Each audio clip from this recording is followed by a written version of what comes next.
ನಮಸ್ತೆ ಎಲ್ರಿಗೂ, welcome back to my YouTube channel Shri topics. ಇವತ್ತು ನಮ್ಮ ಪಾಪದು ಫುಡ್ ರೂಟೀನ್ ಕೇಳ್ತಾ ಇದ್ರಿ, ಅದನ್ನು ವಿಡಿಯೋ ಮಾಡೋಣ ಅಂದ್ಕೊಂಡಿದ್ದೀನಿ.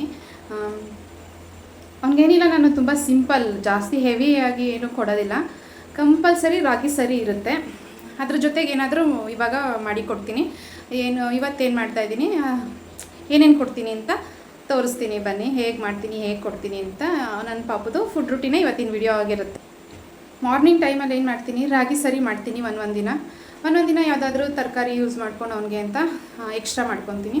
ತುಂಬ ಸಿಂಪಲ್, ನಾನು ತುಂಬ ಹೆವಿ ಮಾಡ್ಕೊಂಡಿಲ್ಲ. ಮತ್ತು ಇನ್ನೂ ನಾನು ಡ್ರೈ ಫ್ರೂಟ್ಸ್ನ ಸಹ ಅವನಿಗೇನು ಮಿಕ್ಸ್ ಮಾಡಿ ಕೊಡೋದಿಲ್ಲ. ರಾಗಿ ಸರಿ ಅಂದರೆ ಫುಲ್ ರಾಗಿನೇ ಇರುತ್ತೆ, ಅದರಲ್ಲಿ ಅಷ್ಟೇ. ಜೀರಿಗೆ, ಮೆಂತ್ಯ ಗೊತ್ತು ನಿಮಗೆ, ತುಂಬ ಜನ ನನ್ನ ವ್ಲಾಗ್ಸ್ ನೋಡೋರಿಗೆ ಗೊತ್ತು ಯಾವ ಥರ ರಾಗಿ ಸರಿ ಮಾಡಿದ್ದೀನಿ. ಮತ್ತು ಅಕ್ಕಿ ಇದು ಬೇಳೆದು ಅದೊಂದು ಮಿಕ್ಸಿಂದ ಅದೊಂದು ಕೊಡ್ತೀನಿ. ಅಷ್ಟು ಬಿಟ್ಟರೆ ಇನ್ನು ಎಕ್ಸ್ಟ್ರಾ ನಾನೇನು ಜಾಸ್ತಿ ಕೊಡೋಕ್ಕೆ ಹೋಗಿಲ್ಲ ಊಟದಲ್ಲಿ ಅಂತ. ಇನ್ನೂ ತುಂಬ ಇದು ಮಾಡೋಕ್ಕೆ ಹೋಗಲ್ಲ ನಾನು ಜಾಸ್ತಿ, ಅದೇ ಬೇಕು ಇದೇ ಬೇಕು ಅಂತ. ರಾಗಿ ಮೇಯ್ನ್ ಹೇಳ್ತೀನಿ, ರಾಗಿ ಸರಿ ಕೊಡಿ, ತುಂಬ ಒಳ್ಳೆಯದು.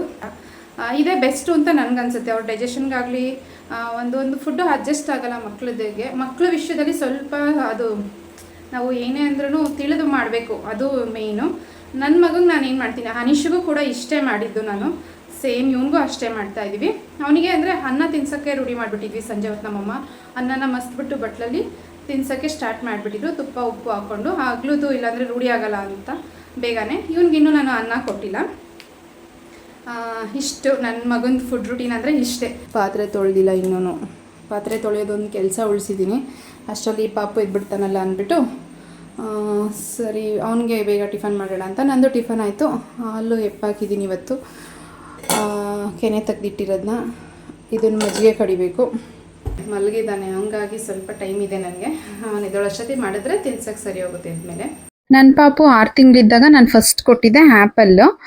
ಈ ಫ್ರೂಟ್ನೇ ಫಸ್ಟ್ ನಾನು ಅವನಿಗೆ ಈ ಹಣ್ಣನ್ನು ಕೊಟ್ಟಿದ್ದು. ಇದನ್ನು ಚೆನ್ನಾಗಿ ತೊಳೆದ್ಬಿಟ್ಟು ಸಿಪ್ಪೆ ತೆಗೆದ್ಬಿಟ್ಟು ಈ ಥರ ಸ್ಪೂನಲ್ಲಾದರೂ ತೆಗೆದ್ಬಿಟ್ಟು ಕೊಡ್ಬೋದು. ಮರಳು ಥರ ಹಣ್ಣಾಗಿದ್ದರೆ ಈ ಥರ ಬರುತ್ತೆ, ಇಲ್ಲ ಕಾಯಿದ್ರೆ ಬರಲ್ಲ. ಅದನ್ನು ಏನು ಮಾಡ್ಬೋದು ಅಂದರೆ ತುರಿದ್ರೆ ನೀಟಾಗಿ ಸಿಗುತ್ತೆ. ಈ ಥರ ತುರಿಯೋದ್ರಲ್ಲಿ ಸಣ್ಣದು ಇರುತ್ತಲ್ಲ, ಈ ಕಡೆ ಸಣ್ಣದ್ರಲ್ಲಿ ಚೆನ್ನಾಗಿ ತುರ್ಕೊಂಬಿಡಿ.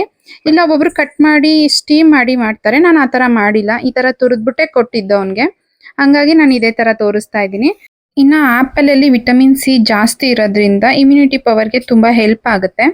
ಇದರಲ್ಲಿ ಫೈಬರ್ ಅಂಶ ಇರೋದ್ರಿಂದ ಜೀರ್ಣ ಚೆನ್ನಾಗಾಗುತ್ತೆ, ಮತ್ತು ಆರೋಗ್ಯವಾಗಿರ್ತಾರೆ ಮಕ್ಕಳು. ತುಂಬ ಒಳ್ಳೆಯದು ಆ್ಯಪಲ್ ಕೂಡ ಮಕ್ಕಳಿಗೆ. ಇನ್ನು ನಮ್ಮದು 6 ಮಂತ್ ಪಾಪು ಇದೆ. ನಾವು ಅವನಿಗೆ ಫಸ್ಟ್ ಟೈಮ್ ಆ್ಯಪಲ್ ಕೊಡ್ತಾ ಇದ್ದೀವಿ ಅಂದರೆ 2 ಸ್ಪೂನ್ ಮಾತ್ರ ಕೊಟ್ಟು ನೋಡಿ. ಅದು ಬೆಳಗ್ಗೆ ಟೈಮೇ ಕೊಡಬೇಕು. ಯಾವುದೇ ಹೊಸ ತರಕಾರಿನ ನೀವು ಮಗುಗೆ ಫಸ್ಟ್ ಟೈಮ್ ಕೊಡ್ತಾ ಇದ್ದೀರಾ ಅಥವಾ ಹಣ್ಣನ್ನ ಫಸ್ಟ್ ಟೈಮ್ ಕೊಡ್ತಾ ಇದ್ದೀರಾ ಅಂದರೆ ಮಾರ್ನಿಂಗ್ ಟೈಮೇ ಕೊಡಿ. ಮಾರ್ನಿಂಗ್ ಟೈಮೇ ಕೊಟ್ಟರೆ ನಿಮಗೆ ಅದು ಅಡ್ಜಸ್ಟ್ ಆಗುತ್ತಾ ಇಲ್ವಾ ಅಂತ ಗೊತ್ತಾಗುತ್ತೆ. ಯಾಕೆಂದರೆ ಒಂದೊಂದು ಮಕ್ಕಳಿಗೆ ಅಡ್ಜಸ್ಟ್ ಆಗಲ್ಲ, ಇನ್ಫೆಕ್ಷನ್ ಆಗ್ಬೋದು, ಅಲರ್ಜೀಸ್ ಆಗ್ಬೋದು, ಅಥವಾ ಲೂಸ್ ಮೋಷನ್ ಆಗ್ಬೋದು. ಹಾಲು ಅಷ್ಟೇ, ತುಪ್ಪನೂ ಅಷ್ಟೇ, ಒಂದೊಂದು ತರಕಾರಿಗಳು ಅಷ್ಟೇ. ಅದಕ್ಕೆ ಏನು ಮಾಡಿ, ಒಂದೊಂದು ತರಕಾರಿನೇ ಕೊಡಿ. ಒಂದು ದಿನಕ್ಕೆ ಇವತ್ತು ಆ್ಯಪಲ್ ಕೊಟ್ಟಿದ್ದೀರಾ ಅಂದರೆ ಮಾರ್ನಿಂಗ್ ಟೈಮೇ ಕೊಡಿ. 2 ಸ್ಪೂನ್ ಕೊಟ್ಟು ನೋಡಿ. ಅವತ್ತು ಸಂಜೆ ಅಷ್ಟರಲ್ಲಿ ಏನೂ ಆಗಿಲ್ಲ, ಪಾಪು ಚೆನ್ನಾಗಿದೆ, ಆರಾಮಾಗಿದ್ದಾನೆ, ಅವ್ನಿಗೆ ಇಷ್ಟ ಆಯಿತು ತಿನ್ನೋಕ್ಕೆ ಅಂದರೆ ನೆಕ್ಸ್ಟ್ ಟೈಮ್ ಕೊಡಬೇಕಾದ್ರೆ ಅದನ್ನು ಹೆಚ್ಚಿಗೆ ಮಾಡಿ ಕೊಡ್ಬೋದು. 3 ಸ್ಪೂನ್ ಕೊಡ್ಬೋದು ಅಥವಾ 4 ಸ್ಪೂನ್ ಕೊಡ್ಬೋದು, ಅವ್ರು ತಿನ್ನೋ ಅಷ್ಟು ಕೊಡ್ಬೋದು. ಅದಕ್ಕೋಸ್ಕರ ನೆಕ್ಸ್ಟ್ ನಾನು ಇಲ್ಲಿ ಇನ್ನೊಂದು ಏನು ಮಾಡ್ತಾ ಇದ್ದೀನಿ ಅಂದರೆ, ನನ್ನ ಮಗುಗಾಗಲೇ 6 ತಿಂಗಳಿಂದ ಕೊಟ್ಟಿರೋದ್ರಿಂದ ಅವನಿಗೆ ಸ್ವಲ್ಪ ಜಾಸ್ತಿ ಕೊಡ್ತಾ ಇದ್ದೀನಿ ಆ್ಯಪಲ್. ನೀವು ಅಷ್ಟು ಸ್ಟಾರ್ಟಿಂಗ್ ಕೊಡ್ತಾ ಇದ್ದೀರಾ ಅಂದರೆ ಅಷ್ಟು ಕೊಡೋ ಅವಶ್ಯಕತೆ ಇಲ್ಲ. ಅವ್ನಿಗಾಗಲೇ 9 ಮಂತ್ಸು, ನಾನು ಅದಕ್ಕೆ ಅಳತೆಯಲ್ಲಿ ಕೊಟ್ಟಿದ್ದೀನಿ. ಇನ್ನೊಂದು ಏನು ಮಾಡ್ತಾ ಇದ್ದೀನಿ ಅಂದರೆ, ಕ್ಯಾರೆಟ್ನ ಇಲ್ಲಿ ಸಣ್ಣಕ್ಕೆ ಕಟ್ ಮಾಡಿಕೊಂಡು ಒಂದು ಬಟ್ಲಲ್ಲಿ ಹಾಕೊಂಡು ಸ್ಟೀಮ್ ಮಾಡ್ಕೊತಾ ಇದ್ದೀನಿ. ನೀವು ಸ್ಟೀಮರ್ ಇದ್ದರೆ ಸ್ಟೀಮ್ ಮಾಡ್ಕೊಳ್ಳಿ. ಕಟ್ ಮಾಡೋದಕ್ಕಿಂತ ಬೆಸ್ಟು ಅಂದರೆ ತುರಿದ್ಬಿಡೋದು. ಅದರಲ್ಲಿ ತುರಿದಿದ್ನಲ್ಲ, ನಾನು ಆ ಥರ ತುರಿಯೋದ್ರೆ ಬೆಸ್ಟು. ನಾನು ಕಟ್ ಮಾಡ್ಕೊಂಡ್ಬಿಟ್ಟಿದ್ದೆ. ಸರಿ, ಇದನ್ನೇ ಕೊಡೋಣ ಅಂತ ಕೊಡ್ತಾ ಇದ್ದೀನಿ. ಈ ಥರ ನನ್ನ ಹತ್ರ ಸ್ಟೀಮರ್ ಇಲ್ದಲ್ಲೇ ಇದ್ದರೆ ಏನು ಮಾಡಿ ಅಂದರೆ, ಈ ಥರ ಒಂದು ಬಾಣಲಿಯಲ್ಲಿ ನೀರು ಹಾಕ್ಬಿಟ್ಟು ಅದ್ರ ಮೇಲೆ ಒಂದು ಇದು ಬರುತ್ತಲ್ಲ, ಆ ಥರ ಸ್ಟೀಮ್ದು ಇದನ್ನ ಇಟ್ಬಿಡಿ. ಒತ್ತಿಗೆ ಇಡ್ತೀವಿ ಅದನ್ನು ಇಟ್ಟಿದ್ದೀನಿ. ಅದನ್ನು ಮತ್ತೆ ಕ್ಯಾರೆಟ್ ಬೇಯೋದಕ್ಕೆ ಕೂಡ ನೀರು ಹಾಕ್ಬೇಕು. ಸ್ವಲ್ಪ ನೀರು ಹಾಕ್ಬಿಟ್ಟು ಮುಚ್ಚಳ ಮುಚ್ಚಿದ್ರೆ ಅದು ಸ್ಟೀಮ್ ಆಗಿ ಚೆನ್ನಾಗಿ ಬೆಂದ್ಕೊಳ್ಳುತ್ತೆ.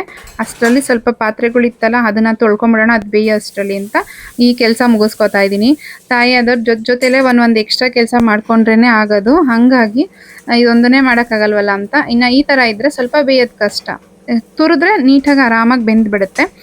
ಇನ್ನು ಕ್ಯಾರೆಟಲ್ಲಿ ಕೂಡ ವಿಟಮಿನ್ ಎ ಜಾಸ್ತಿ ಇರೋದ್ರಿಂದ ಇದು ಮಗುದು ಕಣ್ಣಿಗೆ, ಸ್ಕಿನ್ಗೆ ಮತ್ತು ಇಮ್ಯುನಿಟಿ ಸಿಸ್ಟಮ್ಗೆ ತುಂಬ ಒಳ್ಳೆಯದು. ಮತ್ತು ಮಗು ಗ್ರೋತ್ಗೆ ಕೂಡ ಇದರಲ್ಲಿ ವಿಟಮಿನ್ಸ್ ಮತ್ತು ಮಿನರಲ್ಸ್ ಎಲ್ಲನೂ ಓವರಾಲ್ ಮಗು ಡೆವಲಪ್ಮೆಂಟ್ಗೆ ಸಪೋರ್ಟ್ ಮಾಡುತ್ತೆ ಕ್ಯಾರೆಟು. ಹಾಗಾಗಿ ತುಂಬ ಒಳ್ಳೆ ಇದರಲ್ಲೂ ಕೂಡ ಫೈಬರ್ ಅಂಶ ಇರೋದ್ರಿಂದ ಮಗು ಡೈಜೆಷನ್ಗೆ ತುಂಬ ಹೆಲ್ಪ್ ಆಗುತ್ತೆ, ಚೆನ್ನಾಗಿ ಡೈಜೆಷನ್ ಆಗುತ್ತೆ ಮತ್ತು ತುಂಬ ಒಳ್ಳೆಯದು ಕ್ಯಾರೆಟು ಕೂಡ. ಹಂಗಾಗಿ ಕೊಡ್ಬೋದು. ಇನ್ನು ಈ ಪಾತ್ರೆ ಜೋಡಿಸ್ತಾ ಇದ್ದಿದ್ದು ತುಂಬ ಚೆನ್ನಾಗಿದೆ, ಅದ್ರದ್ದಲ್ಲಿ ಟ್ಯಾಗ್ ಮಾಡಿರ್ತೀನಿ, ಬೇಕಂದರೆ ಇಂಟ್ರೆಸ್ಟ್ ಇರೋರು ತೊಗೊಳ್ಳಿ. ನಾನು ತೊಗೊಂಡು 1.5 ವರ್ಷ ಆಯಿತು ಯೂಸ್ ಮಾಡಿದ್ದೀನಿ. ನೀರು ಕೆಳಗಡೆ ಸೋರೋಕೆ ಅಂತಲೇ ಒಂದು ಪ್ಲೇಟ್ ಕೂಡ ಕೊಟ್ಟಿರ್ತಾರೆ.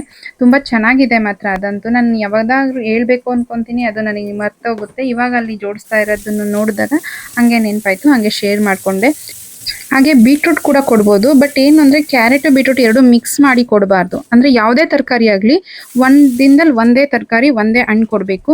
ಇನ್ನೊಂದು ದಿನ ನೆಕ್ಸ್ಟ್ ಡೇಗೆ ಬೇರೆದು ಆಗಲೇ ಕೊಟ್ಟಿರೋದು ಅಡ್ಜಸ್ಟ್ ಆಗಿರೋದನ್ನ ಕೊಡಬೇಕು. ಹಾಗೆ ಎಲ್ಲ ಮಕ್ಳಿಗೂ ಎಲ್ಲನೂ ಅಡ್ಜಸ್ಟ್ ಆಗಲ್ಲ, ಹಂಗಾಗಿ ಹೇಳ್ತಾ ಇರೋದು.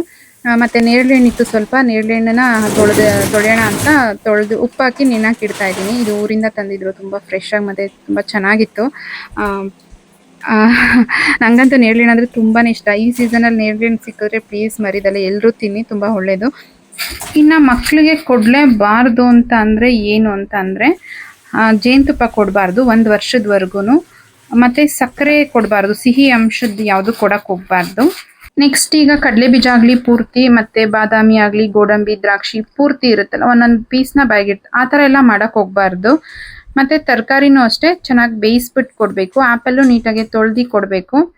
ಫ್ರೂಟ್ಸ್ನ ಅಷ್ಟೇ ತೊಳೆದು ಕೊಡೋದು ಬೆಸ್ಟು. ಮತ್ತು ಪಾಪ್ಕಾರ್ನ್ ಕೊಡೋಕ್ಕೆ ಹೋಗಬಾರ್ದು, ಗಟ್ಟಿಯಾಗಿರೋ ಅಂಥದ್ದನ್ನೆಲ್ಲ ಕೊಡೋಕ್ಕೆ ಹೋಗಬೇಡಿ. ಮತ್ತು ಪ್ಯಾಕೆಟ್ ಜ್ಯೂಸ್ ಆಗಲಿ, ಆಚೆಗಡೆದು ಏನೇ ಫುಡ್ಡು ಜಾಸ್ತಿ ಕೊಡಬೇಡಿ. ಮತ್ತು ಪ್ರಿಸರ್ವೇಟಿವ್ಸ್ ಇರುತ್ತೆ, ಪ್ಯಾಕೆಟ್ ಮಾಡಿರ್ತಾರೆ, ಅದನ್ನೆಲ್ಲ ಕೊಡೋಕ್ಕೆ ಹೋಗಬೇಡಿ. ಇದಿಷ್ಟು ಕೊಡಲೇಬಾರ್ದು ಅಂತಂದರೆ ಈ ಥರ ಸ್ವಲ್ಪ ಕೇರ್ ತೊಗೊಂಡು ಕೊಡಬೇಕು. ಕಟ್ ಮಾಡಿದ್ರಿಂದ ಸ್ವಲ್ಪ ಸ್ಮ್ಯಾಶ್ ಮಾಡೋಕ್ಕೆ ಕಷ್ಟ ಆಯಿತು ನನಗೆ. ಈ ಥರ ಜರಡಿಯಲ್ಲಿ ಸ್ಮ್ಯಾಶ್ ಮಾಡಿಕೊಂಡ್ರೆ ತುರ್ದು ಬೇಗ ಈಸಿ ಆಗಿಬಿಡುತ್ತೆ. ಅದು ಬೇಯಿಸಿದೆ ಸ್ವಲ್ಪ ನೀರಿತ್ತಲ್ಲ, ಅದನ್ನೇ ಹಾಕ್ಕೊಂಡು ಸ್ಮ್ಯಾಶ್ ಮಾಡುತ್ತಾ ಅದು ನೀಟಾಗಿ ಕೆಳಗಡೆ ಬರುತ್ತೆ ಅಂತ ಮಾಡ್ತಾ ಇದ್ದೀನಿ. ಅದು ತುರ್ಕೊಂಡಿದ್ರೆ ಬೆಸ್ಟು, ತುರ್ಕೊಳ್ಳಿ. ನಾನು ಈ ಥರ ಕಟ್ ಮಾಡ್ಕೊಳ್ಳೋಣ, ಅರ್ಜೆಂಟ್ ಅಲ್ವಾ, ತುರಿಯೋಕೋದ್ರೆ ಲೇಟ್ ಆಗುತ್ತೆ ಅನ್ನೋದು ಮಾಡೋಕ್ಕೆ ಹೋದೆ, ಅದು ಈ ಥರ ಆಯಿತು. ಅದಕ್ಕೋಸ್ಕರ ಹೇಳ್ತಾ ಇದ್ದೀನಿ. ಇನ್ನು ಇದಕ್ಕೆ ಉಪ್ಪು, ತುಪ್ಪ ಅದೆಲ್ಲ ಏನೂ ಹಾಕೋದು ಬೇಡ. ಅಥವಾ ಜೇನುತುಪ್ಪನೇ ಆಗಲಿ, ಎಕ್ಸ್ಟ್ರಾ ಸ್ವೀಟ್ನೆಸ್ ಏನು ಆ್ಯಡ್ ಮಾಡೋಂಗಿಲ್ಲ. ಕ್ಯಾರೆಟಲ್ಲಿ ಮಾಮೂಲಿ ನ್ಯಾಚುರಲ್ ಸ್ವೀಟ್ನೆಸ್ ಇರುತ್ತೆ, ಅದು ಮಕ್ಳಿಗೆ ತುಂಬ ಇಷ್ಟಪಟ್ಟು ತಿಂತಾರೆ. ಕ್ಯಾರೆಟ್ ಪ್ಯೂರಿ ತುಂಬ ಒಳ್ಳೆಯದು, ಕೊಡಿ. ಇದೇ ಥರ ಬೀಟ್ರೂಟ್ನು ಕೂಡ ಪ್ಯೂರಿ ಮಾಡಿ ಕೊಡ್ಬೋದು, ಬಟ್ ನಾನೇನು ಕೊಟ್ಟಿಲ್ಲ, ಅದಕ್ಕೆ ತೋರಿಸ್ತಾ ಇಲ್ಲ ನಿಮಗೆ. ನಾನು ನನ್ನ ಮಗುಗೆ 6 ತಿಂಗಳಿಂದ 9 ತಿಂಗಳವರೆಗೂ ಏನೇನು ಫುಡ್ ಕೊಟ್ಟಿದ್ನೋ ಅಷ್ಟನ್ನು ಮಾತ್ರ ತೋರಿಸ್ತಾ ಇದ್ದೀನಿ. ಜೊತೆಗೆ ಬಿಸಿನೀರನ್ನು ಕೂಡ ರೆಡಿ ಮಾಡಿ ಇಟ್ಕೊಂಡಿದ್ದೀನಿ ಒಂದು ಲೋಟದಲ್ಲಿ, ಈಗ ತಿನ್ನಿಸ್ಬೇಕು. 1-2 ಹೊಳೆ ಆಗೋಷ್ಟು ನೀರು ಕುಡಿಸ್ತೀನಿ ಅದನ್ನು ತಿನ್ನಿಸ್ಬಿಟ್ಟು. ಯಾಕೆಂದರೆ ಅದು ಡೈಜೆಷನ್ ಆಗಬೇಕು, ನೀಟಾಗಿ ಜೀರ್ಣ ಆಗಬೇಕು. ನನಗೆ ತುಂಬ ಜನ ಕಮೆಂಟ್ಸ್ ಮಾಡ್ತೀರಾ, ತುಂಬ ಜನ ಅಂದರೆ ಸ್ವಲ್ಪ ಜನ ನನ್ನ ಥರ ಪಾಪು ಇರೋರು, ಡೈಜೆಷನ್ ಕರೆಕ್ಟಾಗಿ ಆಗ್ತಾಯಿಲ್ಲ, ಮೋಷನ್ಸ್ ಕರೆಕ್ಟಾಗಿ ಮಾಡ್ತಾಯಿಲ್ಲ. ನಮ್ಮ ಪಾಪುದು ಅದು ಒಂದು 4 ಮಂತ್ಸ್ವರೆಗೂ ಹಾಗೆ ಇದ್ದಿದ್ದವನು. ರೆಗ್ಯುಲರಾಗಿ ಏನು ಡೈಲಿ ಮೋಷನ್ಸ್ ಮಾಡ್ತಾ ಇರಲಿಲ್ಲ, 2 ಡೇಸ್ ಒನ್ಸ್. ಅದು ಕಾಮನ್ನು, ಅದು ಏನೂ ಪ್ರಾಬ್ಲಮ್ ಆಗೋಲ್ಲ. ಇದಾದಮೇಲೆ ಇವಾಗ ಡೈಲಿ ಕರೆಕ್ಟಾಗಿ 1 ಟೈಮ್ ನೀಟಾಗಿ ಮಾಡಿದ್ರೆ ನೆಕ್ಸ್ಟ್ ಡೇವರೆಗೂ ಅದರದ್ದು ಪ್ರಾಬ್ಲಮ್ ಇಲ್ಲ ನನಗೆ. ಆರಾಮಾಗಿದೆ, ಅದರಲ್ಲೆಲ್ಲ ಏನೂ ತೊಂದರೆ ಕೊಡಲ್ಲ, ಆರಾಮಾಗಿ ಮಾಡ್ತಾನೆ. ಅದಕ್ಕೆ ಊಟ ತಿನ್ಸಿದ್ಮೇಲೆ 2 ಹೊಳೆ ನೀರು ಕುಡಿಸ್ಲೇಬೇಕು. 2 ಹೊಳೆ ಅಷ್ಟೇ, ತುಂಬ ಜಾಸ್ತಿ ಅಲ್ಲ. ಡೈಜೆಷನ್ ಆಗೋಕ್ಕೆ ಅವ್ರಿಗೂ ಬಾಡಿಗೆ ಬೇಕಲ್ಲ ನೀರಿನ ಅಂಶ, ಹಾಗಾಗಿ ನೀರು ಕುಡಿಸಿ. ಅದು ಇಲ್ಲ ಹಂಗೂ ತುಂಬ ಒಬ್ರು ಹೇಳ್ತಾಯಿದ್ರು, ಅಳುತ್ತೆ ತುಂಬ ಹೊಟ್ಟೆ ನೋವು ಬಂದು ಅಂತ. 1 ಮಂತ್ 2 ಮಂತಲ್ಲೆಲ್ಲ ಗೊತ್ತು ತಾನೇ, 3 ಮಂತ್ಸ್ವರೆಗೂ ತುಂಬ ಹೊಟ್ಟೆ ನೋವಿಗೆ ಮೋಷನ್ಸ್ ಮಾಡಿದ್ರೆ ಮುಳುಗ್ತಾ ಇರ್ತಾರೆ ಮಕ್ಕಳು, ತುಂಬ ಒಂಥರ ಮಾಡ್ತಾ ಇರ್ತಾರೆ, ಸೌಂಡ್ ಮಾಡ್ತಾ ಇರ್ತಾರೆ, ಅಂತಾನೆ ಇರ್ತಾರೆ. ಅದು ಎಕ್ಸ್ಪೀರಿಯೆನ್ಸ್ ಮಾಡಿರ್ತೀರಾ ತಾಯಿಯಾದವರು. ಆ ಥರ 2-3 ಮಂತ್ಸ್ವರೆಗೂ ನೋಡೋಕ್ಕೆ ಆಗಲ್ಲ, ತುಂಬ ಮಾಡ್ತಾರೆ. ಇವನು ಹಂಗೆ ಮಾಡ್ತಾ ಇದ್ದ. ಆಗ ನಮ್ಮ ಮನೆ ಹತ್ರ ಇರೋರೊಬ್ಬರು ನಮ್ಮ ಅಮ್ಮನ ಫ್ರೆಂಡು ನನಗೆ ಇದನ್ನು ಹೇಳಿದರು. ಜೀರಿಗೆ 1 ಸ್ಪೂನಷ್ಟು ಜೀರಿಗೆ ತೊಗೊಳ್ಳಿ, 1 ಸ್ಪೂನಿಂದ ಒಂದು 1/2 ಸ್ಪೂನಷ್ಟು ಸಾಕಾಗುತ್ತೆ 2 ತಿಂಗಳು ಮಗುಗಾದರೆ. ಈ ಥರ ದೊಡ್ಡ ಮಗುಗಾದರೆ 8 ಮಂತ್ಸ್ ಮಗುಗಾದರೆ 6 ಮಂತ್ಸಿಂದ ನೀವು ಫುಡ್ಡು ಯಾರು ಕೊಡೋಕ್ಕೆ ಸ್ಟಾರ್ಟ್ ಮಾಡ್ತೀರಾ ಅವಾಗಾದರೆ 1 ಸ್ಪೂನ್ ತೊಗೊಳ್ಳಿ. ಅದನ್ನು ಸ್ವಲ್ಪ ಕುಟ್ಟಿ, ಇಲ್ಲಾಂದರೆ ನೀರಲ್ಲಿ ಚೆನ್ನಾಗಿ ಕುದಿಸ್ಬಿಡಿ, ಒಂದು ಅರ್ಧ ಗ್ಲಾಸ್ ನೀರಲ್ಲಿ ಕುದ್ದ ಮೇಲೆ ಸಿರಪ್ ಹಾಕೋಕ್ಕೆ ಅಂತ ಒಂದು ಕೊಟ್ಟಿರ್ತಾರೆ, ಅದರಲ್ಲಿ ತೊಗೊಂಡು ಒಂದು ಹಾಕಿ, ಇಲ್ಲಾಂದರೆ ಒಂದು ಒಳ್ಳೆ ಕುಡಿಸ್ಬಿಡಿ. ಮತ್ತು ನೀವು ಜೀರಿಗೆ ಆ ನೀರನ್ನ ಕುಡಿಬೋದು. ಮಿಕ್ಕಿದೇನಾದರೂ ನೀರು ಮಿಕ್ಕಿದ್ರೆ ಅಥವಾ 1 ಗ್ಲಾಸ್ ಮಾಡ್ಕೊಂಡು ನೀವು ಕುಡಿದ್ರೆ ಅದರ ಮುಖಾಂತರ ಪಾಪಕ್ಕೆ ಜೀರ್ಣ ಚೆನ್ನಾಗಾಗುತ್ತೆ. ಆ ಹೊಟ್ಟೆ ನೋವಿಂದ ಒಂದು 3-4 ಜನ ಕಮೆಂಟ್ ಮಾಡಿದ್ರಿ. ಗುಡ್ ವರ್ಡ್ಸ್ ಅಂತಾರೆ, ಯಾವುದಾದ್ರೂ ಬ್ರ್ಯಾಂಡ್ಗಳಲ್ಲಿ ಇದ್ದಾವೆ, ಬಟ್ ಅದರಲ್ಲಿ ನೀವು ಆಲ್ಕೋಹಾಲ್ ಮಿಕ್ಸ್ ಇದೆಯಾ ಇಲ್ವಾ, ಶುಗರ್ ಮಿಕ್ಸ್ ಇರುತ್ತೆ, ಆಲ್ಕೋಹಾಲ್ ಮಿಕ್ಸ್ ಇರುತ್ತೆ. ಅದು ಗೊತ್ತಿರಲಿಲ್ಲ ಮುಂಚೆ, ನಾನು ಹನಿಶನ್ ಕೊಟ್ಬಿಟ್ಟಿದ್ದೀನಿ. ಅದು ಇವಾಗ ತುಂಬ ನ್ಯೂಸ್ ಆಗಿದೆ, ಅದರಲ್ಲಿ ಶುಗರ್ ಮಿಕ್ಸ್ ಜಾಸ್ತಿ ಇರುತ್ತೆ, ಆಲ್ಕೋಹಾಲ್ ಮಿಕ್ಸ್ ಇರುತ್ತೆ ಅಂತ. ಸೊ ಅದನ್ನು ನೋಡ್ಕೊಂಡು ಕೊಡಿ. ನಾನು ಇವನಿಗೆ ಕೊಟ್ಟೇ ಇಲ್ಲ, ಅದನ್ನು ಜೀರಿಗೆ ನೀರೇ ಕೊಟ್ಟಿದ್ದು. ಒಂದು 3 months ಆದಮೇಲೆ ಅದು ಹೊರಟೋಗ್ಬಿಡುತ್ತೆ. ಅದು ಹೊಟ್ಟೆಲಿ ಏನೋ ಒಂದು ಇದಿರುತ್ತಂತೆ, ಹಂಗೆ ಅನಿಸ್ತಾ ಇರುತ್ತೆ ಮಕ್ಳಿಗೆ, ಹೊಟ್ಟೆ ನುಲಿತಾ ಇರುತ್ತಂತೆ. ಅದಕ್ಕೋಸ್ಕರ ಆ ಥರ ಅವ್ರು ತುಂಬ ಮಾಡ್ತಾ ಇರ್ತಾರೆ. ಹೆದರ್ಕೊಳಕ್ಕೆ ಹೋಗಬೇಡಿ. ಗ್ರೈಪ್ ವಾಟ್ರ್ ಬದಲು ಈ ಜೀರಿಗೆ ಕಷಾಯ ನೀರು ಕೊಡೋದು ಬೆಸ್ಟು. ನೀವು ಕುಡಿದ್ರೆ ಇನ್ನೂ ಬೆಸ್ಟು, ಮಗುಗೆ ಹಾಲಲ್ಲಿ ಚೆನ್ನಾಗಿ ಬರುತ್ತೆ. ಮತ್ತು ಬಜೆ ತಿಂತೀವಿ ನಾವು, ಹೆವಿ ಊಟ ಅಂದರೆ ಈಗ ಮಸಾಲೆ item, non veg, chicken, mutton ಏನಾದರೂ ತಿಂದಿದ್ದೀನ ಅದು ಜೀರ್ಣ ಆಗಲ್ಲ. ಆ ಹಾಲು ಅವಾಗ ಪಾಪುಗೂ ಕೂಡ ಅದು ಜೀರ್ಣ ಆಗಲ್ಲ, ಗಟ್ಟಿ ಇರುತ್ತೆ ಅನ್ನೋದಕ್ಕೋಸ್ಕರ ಮೋಷನ್ಸ್ ಕರೆಕ್ಟಾಗಿ ಮಾಡಲ್ಲ ಅಂತ ನಾವು ಬಜ್ಜೆ ತಿಂತೀವಿ. ನೈಟ್ ಕರೆಕ್ಟಾಗಿ ಎಲೆಡ್ಕೆ ತಿಂತೀವಿ. ನೈಟ್ ಟೈಮ್ ಊಟ ಆದಮೇಲೆ ಎಲೆಡ್ಕೆ ತಿಂತೀವಿ. ಯಾವಾಗಲೂ ಊಟ ಆಗಿದ ತಕ್ಷಣ ಮೊದಲು ಹಿಂದಿನ ಕಾಲದಲ್ಲಿ ಎಲೆಡ್ಕೆ ಕೊಡೋರು ಬಾಣಂತಿಗೆ, ಅದು ಮೇಯ್ನು. ಈ ಥರ ಮಾಡ್ಕೊಳ್ಳಿ, ಇದು ಬೆಸ್ಟು ನನ್ನ ಪ್ರಕಾರ. ಗ್ರೈಪ್ ವಾಟರ್ ಆಗಲಿ ಅಥವಾ ಇನ್ನು ಕಾಲಿಕ್ ಆಸಿಡ್ ಅಂತಲೇ ಏನೇನೋ ಅಂತಾರೆ, ಅದ್ರ ಬಗ್ಗೆ ನನಗೆ ಅಷ್ಟೊಂದು ಇನ್ಫಾರ್ಮೇಷನ್ ಗೊತ್ತಿಲ್ಲ. ಬಟ್ ಅದು ಯಾವುದು ಒಳ್ಳೆಯದು ಅಲ್ಲ. ಈಗ ಡಾಕ್ಟರ್ಸೇ ಹೇಳ್ತಾ ಇದ್ದಾರೆ ಅದು ಯಾವುದು ಮಕ್ಕಳು ಕೊಡಬಾರ್ದು ಅಂತ. ಮೊದಲೆಲ್ಲ ಅವರೇ ಸಜೆಸ್ಟ್ ಮಾಡೋರು ಅನಿಸುತ್ತೆ, ಈಗ ಅವರೇ ಹೇಳ್ತಾ ಇದ್ದಾರೆ. ತುಂಬ ಒಬ್ಬರು ಅದರಲ್ಲಿ ಪಿಡಿಯಾಟಿಷಿಯನಲ್ಲಿ ಈಗ ಅದೆಲ್ಲ ಕೊಡಲೇಬೇಡಿ, ಅದು ಒಳ್ಳೇದಲ್ಲ ಅಂತ ತೊಗೊಂಡಿರೋದು. ಶುಗರ್ ಇದೆ, ಆಲ್ಕೋಹಾಲ್ ಮಿಕ್ಸ್ ಇರುತ್ತೆ ಅಂತ.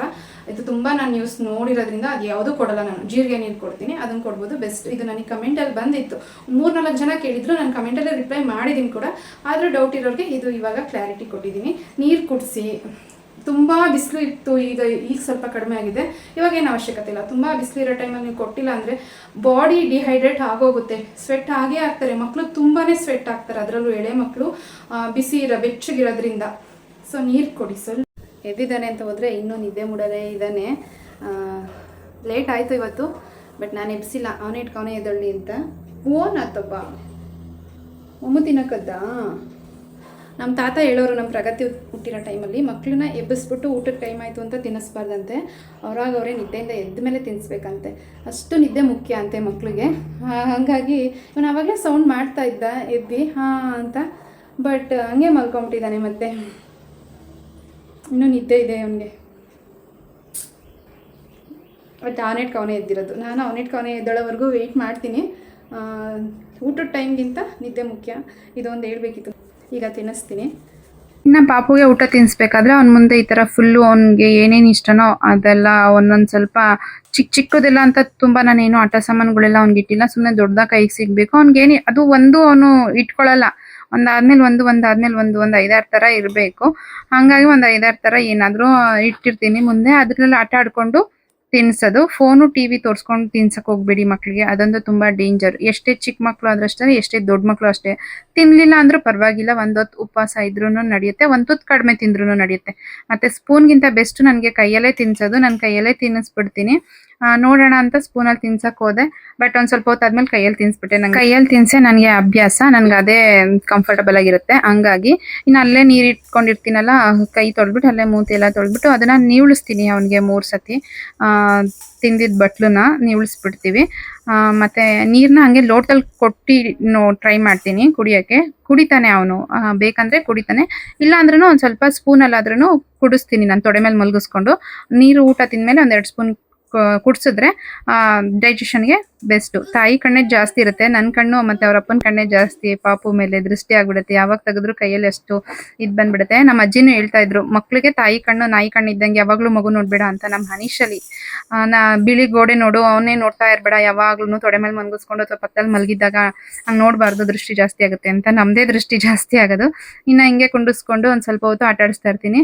ಅವ್ನಿಗೆ ನಾನು ಎತ್ಕೊಂಡೇ ಇರಬೇಕು, ಬಿಟ್ಟು ಏನಾದರೂ ಕೆಲಸ ಮಾಡಕ್ಕೆ ಹೋದ್ರೆ ಹತ್ತು ಬಿಡ್ತಾನೆ, ಹಿಂದೆನೇ ಬರ್ತಾ ಇರ್ತಾನೆ. ಹಾಗಾಗಿ ನಾನು ಸ್ವಲ್ಪ ಹೊತ್ತು ಅವ್ನ ಆಟ ಆಡಿಸ್ಕೊಂಡು ಅವ್ನಿಗೆ ನಿದ್ದೆ ಇದೆಲ್ಲ ಹೋಗೋವರೆಗೂ ಹಿಂಗೆ ಆಟ ಆಡಿಸ್ಕೊಂಡು ಕುಂತ್ಕೊತೀನಿ. ಆಮೇಲೆ ನಿಧಾನ ಕೆಲಸ ಮಾಡ್ಕೊಂಡು, ಅವ್ನು ಮಲಗಿದಾಗ ಬೇಗ ಕೆಲಸ ಮಾಡ್ಕೊಳ್ಳೋದು, ಅವ್ನು ಎದ್ದಿದಾಗ ಸ್ವಲ್ಪ ಎತ್ಕೊಳ್ಳೋದು. ಸಮಾಧಾನವಾಗಿದ್ದರೆ ಬಿಟ್ಬಿಟ್ಟು ಏನಾದರೂ ಆಟ ಸಾಮಾನು ಕೊಟ್ಬಿಟ್ಟು ಹೋಗ್ತೀನಿ. ಮತ್ತು ಈಗ ಒಂದು ಕಲ್ತ್ಕೊಂಡ್ಬಿಟ್ಟಿದ್ದಾನೆ, ನನ್ನ ಹಣೆಯಲ್ಲಿ ಬೊಟ್ಟಿದ್ರೆ ಬಿಡೋದೇ ಇಲ್ಲ, ಏನಾದರೂ ಮಾಡಿ ಬೊಟ್ಟು ಕೀಳ್ಬೇಕು, ಬೊಟ್ಟು ಕಿತ್ತಾಕ್ಬಿಡ್ತಾನೆ.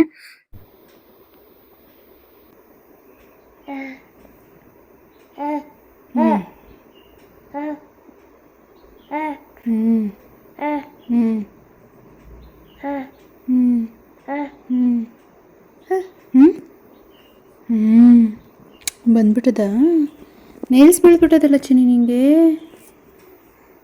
ಎಷ್ಟು ಬೇಗ ಬೆಳೀತವೆ ಅಂದರೆ ನಮ್ಮ ಹುಡುಗಂಗೆ ನೇಲ್ಸ್ ಮಾತ್ರ ಕಟ್ ಮಾಡಬೇಕು.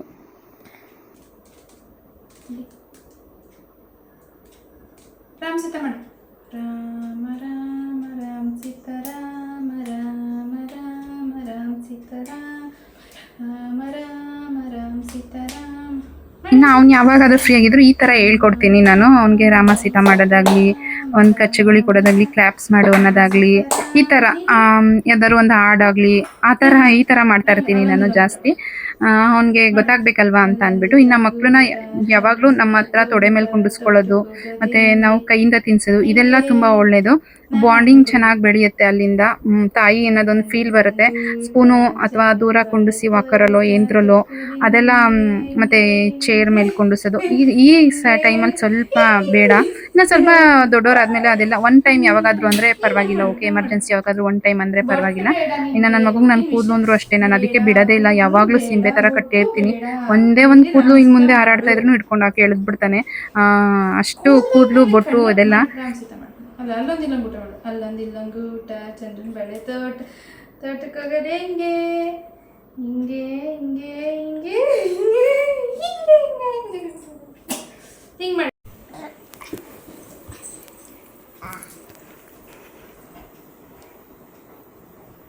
ಏನಪ್ಪದು ಏನಪ್ಪದು?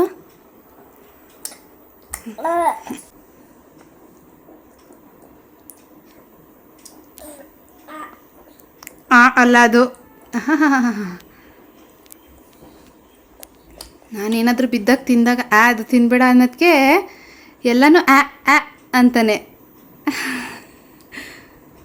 ತಿನ್ನು ತಿನ್ನು, ಸೂಪರ್ ಆಗೈತಿ, ತಿನ್ನು. ಮಕ್ಳಿಗೆ ಇನ್ನೊಂದು ಏನು ಅಂದರೆ, ನಾವು ತಿನ್ನೋ ಟೈಮಲ್ಲೇ ಒಂಚೂರು ತಿನ್ಸಿದ್ರೆ ಅದರಲ್ಲಿ ಒಂಚೂರನ್ನ ಅವರಿಗೆ ಇದೆಲ್ಲ ತಿನ್ನಬೇಕು ಅನ್ನೋದು ಗೊತ್ತಾಗ್ಬಿಡುತ್ತೆ. ಹಾಗಾಗಿ ನಾನು ನೇರಳೆಹಣ್ಣು ತಿಂತಾ ಇದ್ದೆ ಅಂತ ಅವನಿಗೂ ಒಂದು ಕೊಟ್ಟೆ. ತಿಂತಾ ಇದ್ದ, ತುಂಬ ಚೆನ್ನಾಗಿ ಇಷ್ಟಪಟ್ಟು ತಿಂದ. ಸ್ವಲ್ಪ ದಪ್ಪದ ನೋಡಿ ಕೊಟ್ಟಿದ್ದೆ, ಹಣ್ಣಾಗಿತ್ತು, ತುಂಬ ಸಾಫ್ಟ್ ಆಗಿತ್ತು. ಹಂಗೆ ಆಮೇಲೆ ಈಸ್ಕೊಂಡ್ಬಿಟ್ಟೆ. ಅವನ್ನ ಮಲಗಿಸಿದ್ಮೇಲೆ ಸ್ವಲ್ಪ ಹಣ್ಣು ಇತ್ತಲ್ಲ, ಅದ್ರಲ್ಲಿ ಜ್ಯೂಸ್ ಮಾಡ್ಕೊಳ್ಳೋಣ ಅಂತ ಮಾಡ್ಕೊತಾ ಇದ್ದೀನಿ. ಕಟ್ ಮಾಡ್ಕೊಂಡು ಈ ಥರ ಮಿಕ್ಸಿ ಬಟ್ಲಿಗೆ ಹಾಕೊಬೇಕು. ಮಿಕ್ಸಿ ಬಟ್ಲಿಗೆ ಹಾಕ್ಬಿಟ್ಟು ಅದಕ್ಕೆ ನಾನೇನು ಎಕ್ಸ್ಟ್ರಾ ಶುಗರ್ನೆಲ್ಲ ಆ್ಯಡ್ ಮಾಡಕ್ಕೆ ಹೋಗಿಲ್ಲ. ಅದರದ್ದೇ ಸಾಕು ಸ್ವೀಟ್ನೆಸ್ ಅಂತ ಅಷ್ಟೇ. ಒಂದು ಅರ್ಧ ನಿಂಬೆಹಣ್ಣು ಹಾಕ್ಕೊಂಡಿದ್ದೀನಿ, ಒಂದೆರಡು ಎಲೆ ಪುದೀನ ಹಾಕ್ಕೊಂಡಿದ್ದೀನಿ, ಒಂದೂವರೆ ಸ್ಪೂನ್ ಅಷ್ಟು ಬ್ಲ್ಯಾಕ್ ಸಾಲ್ಟ್ ಅಂತ ಬರುತ್ತಲ್ಲ ಅದು ಹಾಕಿ. ತುಂಬ ಟೇಸ್ಟ್ ಚೆನ್ನಾಗಿರುತ್ತೆ, ಡಿಫ್ರೆಂಟ್ ಆಗಿರುತ್ತೆ. ಹಾಗಾಗಿ ಇನ್ನು ಎಕ್ಸ್ಟ್ರಾ ಶುಗರ್ ಎಲ್ಲ ಏನು ಹಾಕಕ್ಕೆ ಹೋಗ್ಬೇಡಿ. ಅದರಲ್ಲಿ ದೇವರು ಎಷ್ಟು ಬೇಕು ಅಂತ ಕೊಟ್ಟಿದ್ದಾನೆ. ಇದನ್ನು ಸ್ವಲ್ಪ ನೀರು ಹಾಕ್ಕೊಂಡು ಚೆನ್ನಾಗಿ ಗ್ರೈಂಡ್ ಮಾಡ್ಕೋಬೇಕು. ಗ್ರೈಂಡ್ ಮಾಡಿಕೊಂಡ್ರೆ ಆಮೇಲೆ ನೀರನ್ನ ಮಿಕ್ಸ್ ಮಾಡ್ಕೊಳ್ಳಿ ಗಟ್ಟಿ ಅನ್ಸಿದ್ರೆ.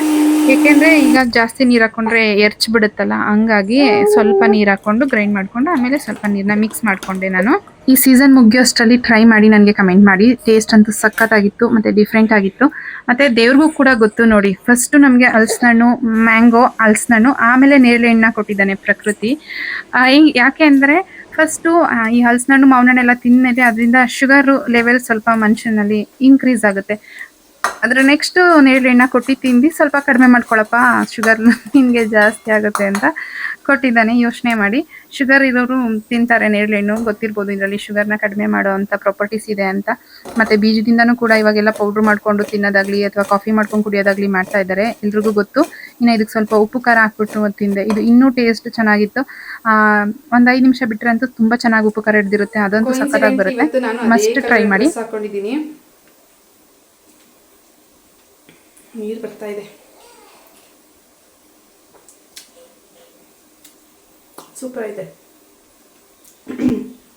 ಯಾರಾದರೂ ಪ್ರೆಗ್ನೆಂಟ್ ಇರೋರು ಈ ಸೀಸನಲ್ಲಿ ನೇರಳೆಹಣ್ಣು ಸಿಕ್ಕಿದ್ರೆ ಕಂಪಲ್ಸರಿ ತಿನ್ನಿ, ಮಿಸ್ ಮಾಡೋಕ್ಕೆ ಹೋಗ್ಬೇಡಿ. ಲಾಸ್ಟ್ ಇಯರಲ್ಲಿ ನಾನು ಪ್ರೆಗ್ನೆಂಟ್ ಇದ್ದೆ, ತಿಂದಿದ್ದಕ್ಕೆ ತಿನ್ನಬಾರ್ದು ಅಂತ ಹೇಳಿದರು. ನೇರಳೆಹಣ್ಣು ತುಂಬ ತುಂಬ ತುಂಬ ತುಂಬ ಒಳ್ಳೆಯದು.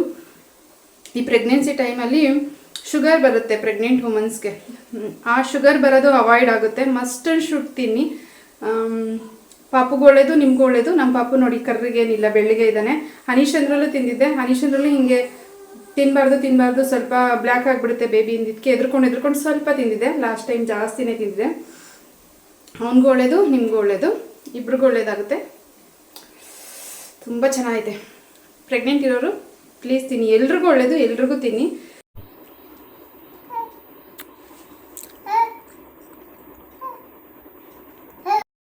ಇನ್ನು ನಮ್ಮ ಮನೀಶು ಪಾಪುನ್ ತುಂಬ ಚೆನ್ನಾಗಿ ಆಟಾಡಿಸ್ತಾನೆ. ಅದೆಲ್ಲ ಮೂಮೆಂಟ್ ಚೆನ್ನಾಗಿರುತ್ತೆ. ನಾನು ವಿಡಿಯೋ ಮಾಡ್ಕೊಳ್ಳೋದಕ್ಕೆ ಆಗಲ್ಲ. ನಾನು ಮಾಡೋ ಟೈಮಲ್ಲಿ ಅವನು ಪಾಪು ಆ ಥರ ಆಟಾಡೋದೇ ಇಲ್ಲ. ಹಂಗಾಗುತ್ತೆ. ಇನ್ನು ಎಪ್ಪಾಕಿದ್ನಲ್ಲ ಬೆಳಿಗ್ಗೆನೆ ಅದನ್ನ ಮಜ್ಜಿಗೆ ಬೆಣ್ಣೆ ಕಡ್ದೆ. ಬೆಣ್ಣೆ ಇಷ್ಟು ಬಂತು ನಾನು ಎಪ್ಪಾಕಿರೋದು. ಇದನ್ನ ಪಾಪುಂಗೆ ಅಂತ ಕಾಯಿಸ್ಕೊಂತೀನಿ ತುಪ್ಪನ. ನಂದಿನಿ ಬೆಣ್ಣೆದು ನಮ್ಮ ಹನೀಶಂಗೆ ಅಂತ ತಂದಿ. ನಮ್ಮ ಹನೀಶು ತುಪ್ಪ ಇಲ್ಲ ಅಂದ್ರೆ ಅವನಿಗೆ ತುಪ್ಪ ಬೇಕೇ ಬೇಕು. ಎಲ್ಲದಕ್ಕೂ ತುಪ್ಪ ಕೇಳ್ತಾನೆ. ಮಟನ್ ಸಾರು ಮಾಡಿದಾಗ್ಲೂ ಅದಕ್ಕೂ ತುಪ್ಪ ಹಾಕ್ರಿ ಅಂತ ಅಂತಾನೆ. ಇವಾಗ ತಿನ್ಬಾರ್ದು ಅದನ್ನ, ಅದ್ರ ಜೊತೆ ಅದೇ ಜಿಡ್ಡಿರುತ್ತೆ. ಇದು ಅದ್ರ ಜೊತೆ ಬೇಡಪ್ಪ ಅಂತ ನಾವು ಹೇಳೋದು. ಮುಂಚೆ ಅಂತೂ ಇವಾಗ ಕೇಳ್ತಾನೆ, ಮುಂಚೆ ಕೇಳ್ತಾನೆ ಇರಲಿಲ್ಲ. ಮಟನ್ ಸಾರ್ಗೂ ತುಪ್ಪ ಹಾಕಿದ್ರೆ ಮಾತ್ರ ಅವ್ನು ಊಟ ತಿಂತಾ ಇದ್ದಿದ್ದು. ಅಷ್ಟು ಅವನಿಗೆ ಇದು ಮಜ್ಜಿಗೆ, ಇಲ್ಲಿ ಮಜ್ಜಿಗೆ ಸಾರು ಮಾಡ್ಕೊತೀನಿ ಅಥವಾ ಮಜ್ಜಿಗೆ ಹಂಗೆ ಕುಡಿಯೋಕ್ಕೂ ಚೆನ್ನಾಗಿರುತ್ತೆ. ಇನ್ನು ಹನೀಶಂಗೆ ಅಂತ ನಂದಿನಿ ಬೆಣ್ಣೆಲಿ ತುಪ್ಪ ಕಾಯಿಸ್ಕೊಂಡೆ. ತುಪ್ಪ ಕಾಯಿಸೋದೆಲ್ಲ ಡೀಟೇಲ್ ವಿಡಿಯೋ ನಂದು ಯೂಟ್ಯೂಬ್ ಚಾನಲಲ್ಲಿ ಆಗಲೇ ಇದೆ. ಹಂಗಾಗಿ ಏನು ನಾನು ಡೀಟೇಲ್ ಆಗಿ ಮಾಡಕ್ ಹೋಗಿಲ್ಲ. ಇದು ಸಪ್ರೇಟು ಅದು ಸಪ್ರೇಟು. ಇನ್ನು ಚಿಕ್ಕೋನಲ್ವಾ, ಹಂಗಾಗಿ ಇವನಿಗೆ ಸ್ವಲ್ಪ ಮನೆಯಲ್ಲೇ ಮಾಡಿರೋದು ಕೊಡೋಣ, ಆಚೆ ದಿನ ಕೊಟ್ಟು ಅಭ್ಯಾಸ ಆಗಿಲ್ಲ ಅಂತ ಅಂದ್ಬಿಟ್ಟು ಅವನಿಗೆ ಇಲ್ಲಿ ಮಾಡಿರೋದನ್ನೇ ಕೊಡ್ತಾ ಇದ್ದೀನಿ. ಚಿಕ್ಕದು ಇಷ್ಟ ಆಯ್ತು ಅವನಿಗೆ. ಇದಿಷ್ಟ ಆಯ್ತು ಅವನಿಗೆ. ಇನ್ನು 1 kg ಬೆಣ್ಣೆಲಿ ಕಾಯಿಸಿದ್ನಲ್ಲ, ಇದೊಂದು ಬಾಟ್ಲು, ಅದೊಂದು ಬಾಟ್ಲು, ಮತ್ತೆ ಇದರಲ್ಲಿ ಇಷ್ಟ ಆಗಿತ್ತು. ಇದು ನಮ್ಮ 3 ಜನಕ್ಕೂ ಆಗುತ್ತೆ. ಹಾಗೆ ಇದು ಇಷ್ಟ ಆಗಿತ್ತು. ಇವತ್ತಿನ ವ್ಲಾಗ್ ಹೇಗೆ ಅನಿಸ್ತು ಅಂತ ಕಮೆಂಟ್ ಮಾಡಿ. ಇಷ್ಟ ಆಗಿದ್ರೆ, ಸ್ವಲ್ಪನಾದ್ರೂ ಯೂಸ್ಫುಲ್ ಅನ್ಸಿದ್ರೆ ಲೈಕ್ ಮಾಡಿ. ನನ್ನ ಚಾನಲ್ನ ಸಬ್ಸ್ಕ್ರೈಬ್ ಮಾಡ್ದಲ್ಲೇ ನೋಡ್ತಾ ಇದ್ರೆ ಪ್ಲೀಸ್ ಸಬ್ಸ್ಕ್ರೈಬ್ ಮಾಡ್ಕೊಳ್ಳಿ. ಇನ್ನೊಂದು ವಿಡಿಯೋದಲ್ಲಿ ಸಿಗ್ತೀನಿ. ಟೇಕ್ ಕೇರ್, ಬಾಯ್.